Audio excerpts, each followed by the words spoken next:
Hi, in this demo, we're going to be taking our sketch. In my case, it is a sketch of a wine I'm going to be calling Cranky Girl Rosé. And I drew kind of a character and a really rough sort of background and some really rough lettering, knowing that the fonts and stuff in here I can clean up by using actual fonts, and the shapes I can use actual shapes. So what I really need to do, what I can't recreate, um, is the character.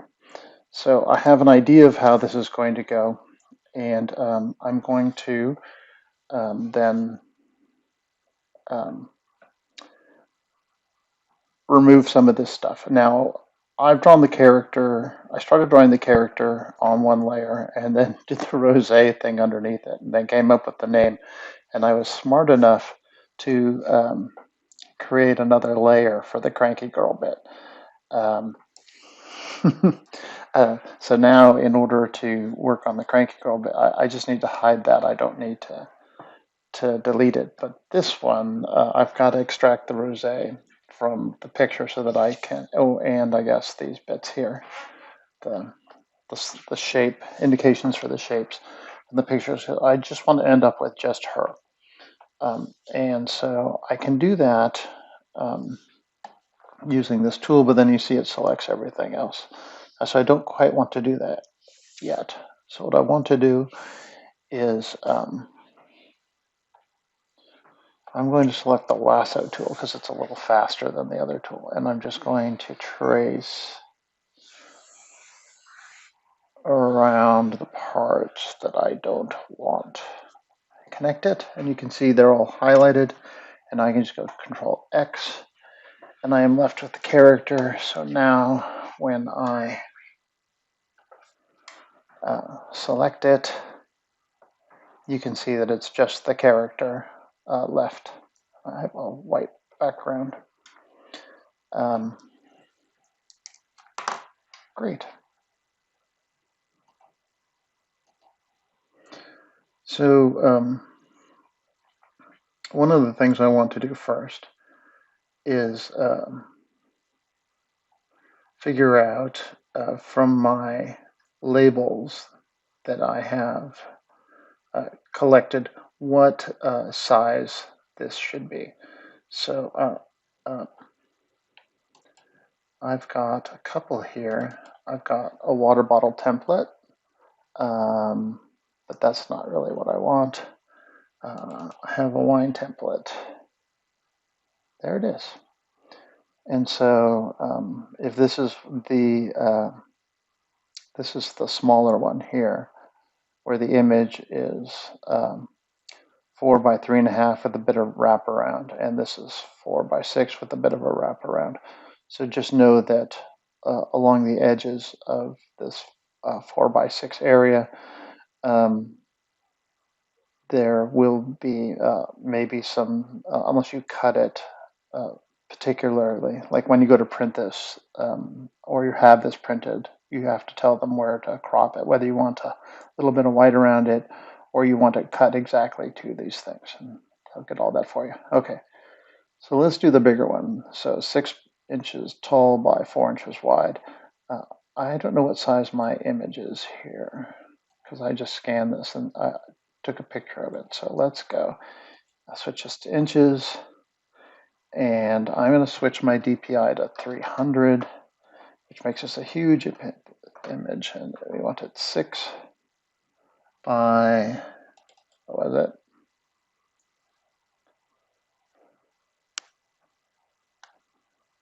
6 by 9.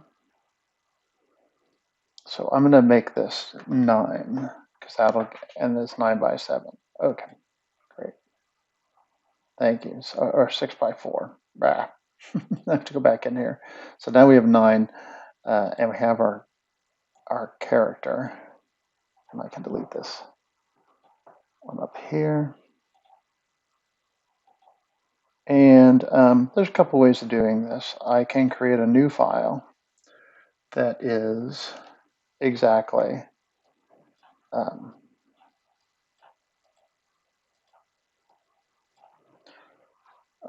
4 by 9 and 300 dpi. And there it is.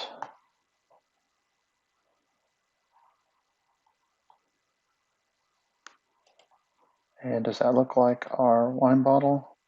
Oh, sorry, not 4 by 6. What am I thinking? All right, image adjust. I'll get this, don't worry. Sorry, image size. And we change that to 6. Click this off. So if this is locked, these two move in conjunction with each other. So if I change this, this changes to match. But if I click this off, then I can make this 6 by 4. Now these are individually editable. And then there's our picture. I can click that and make that red. I'm going to select it all. Control C. I'm going to go back to our main one. Hit Control V. And so this red zone now, and I can center this in my picture. By doing this, these two, background and background. Doot, doot. So that's the exact center of the picture. I can now lock that so I don't accidentally select it, and lock that so I don't accidentally select it. And now I can move her around. Well, obviously she's way too big in this format, because I've got to have words up above and words down below. So if I hold down Shift and I hit Control T and hold down Shift, I can make her bigger and smaller. And she's right in the middle. I can actually select the red area and her, and then make sure that she's perfectly aligned in the middle. And it looks like she is. But I could tell that because of the crop marks. Doot, doot. Yeah. Great. So now we have our character in there. And now I just need to recreate the text. Let's do that first so I have an idea of how that's going to look. So I'm going to grab the text tool and click on here. And of course it's 200 because that's what I did last time. How about 72? Even 72 is big for this particular item. That's okay.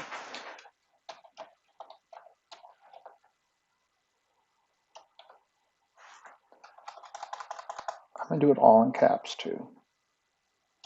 We'll see how that works.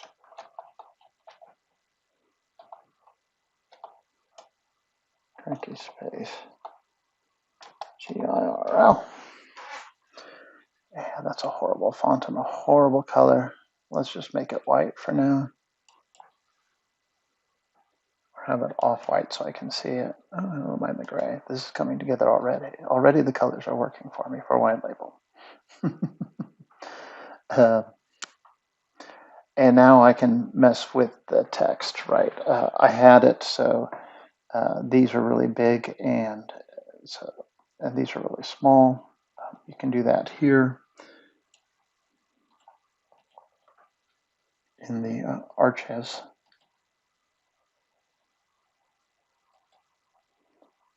Or I can have it go like that. I think I had an arc lower. No, I had an arc.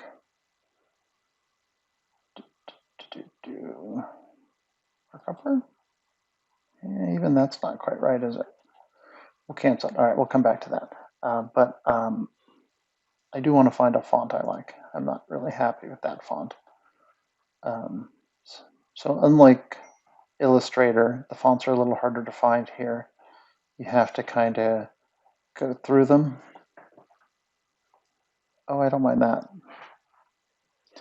But the kerning is too much. So kerning means how close the letters are. And if right now they're at 100%, but if I take this, I can squish these together a little bit. I think that looks better.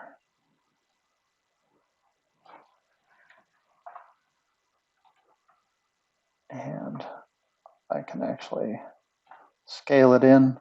Now, when you're scaling in your text, it's a really good idea to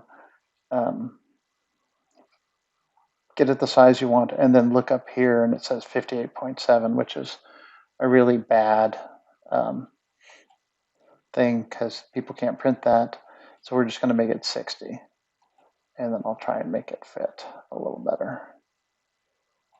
It shouldn't be 58.7. It shouldn't be point anything. It should be a normal setting, and then hopefully a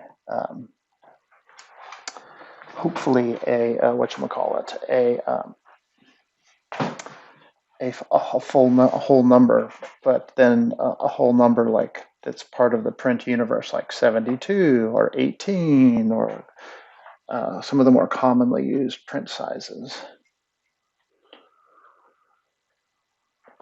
What? You know there were commonly used print sizes? Sure you did. Okay, so that's good. I'm going to duplicate it.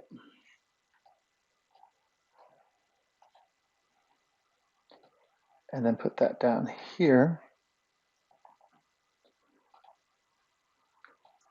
And I'm going to write rosé.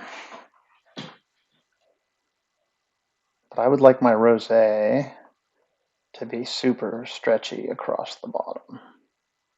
So the same font, just a different take on the font. And don't worry, we'll get back to getting my Archie thing going on here, the Archie thing. Now, with this rosé, I have to make sure that I leave room for, guess what? All the stuff we need to include in a wine bottle. So if I call that up again, right? I have to put a year in and the varietal, that's what the rosé is, the vintage year, the producer maybe, estate bottled, like all the stuff sort of needs the volume, alcohol by volume. So if we look in here, did I leave room for that? Yeah, I can put this over here and this will fit down here. There's certainly room for a year over here, and maybe a little bit down below here. All right, so I think we're good, as long as I don't get too busy with it. I'm going to stop this video here, and we'll in the next video we'll continue with dialing this in, but this is a really great start. I got a font I like. The color scheme is kind of working for me. And I actually like my hand-drawn image as is, which is kind of rare. Otherwise, usually I'd have to clean it up and color it and stuff, but I don't mind it this way. All right, we'll be back in a sec.